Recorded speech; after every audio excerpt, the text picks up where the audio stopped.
Благодарам, председателе.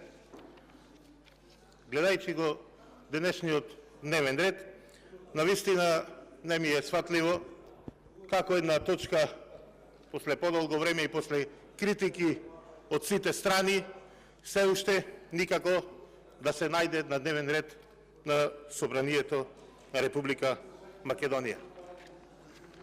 Разгледувајќи го извештајот за работата на Државната комисија за спречување на корупција, пред некој ден председателката Билјана Ивановска се жалеше и тоа го прави на сите јавни настапи, го критикува Собранието, како тоа не бил разгледан годишниот план за спроведување на Националната стратегија за борба против корупција за 2022 година и вели и понатаму не е разгледан од страна на пратениците на собраниска седница.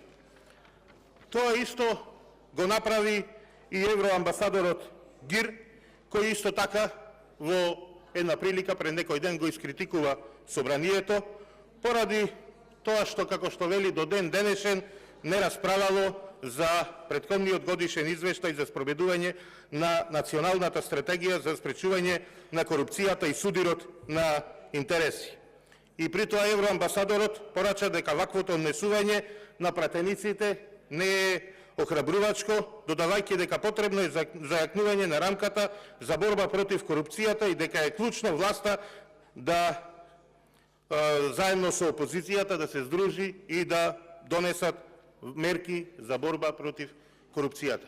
И сега јас ќе прашам како ќе го направиме тоа кога и после толку време председателот одбива да ја стави оваа точка на дневен ред.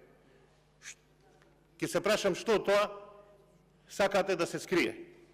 Ако се погледни процентот на реализација, тогаш на сите јасно ќе биде зошто оваа точка упорно се одбива да биде ставена на дневен ред.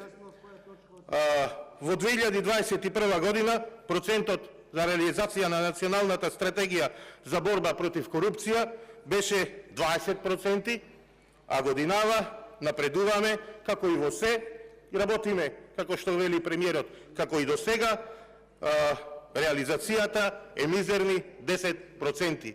Институциите на системот апсолутно затаиле, што значи дека власта продуцира, генерира корупција. Затоа барам да се стави на дневен ред дополнување на дневниот ред со точка за разгледување на годишниот план за спроведување на Национална стратегија за борба против корупција за 2022 година.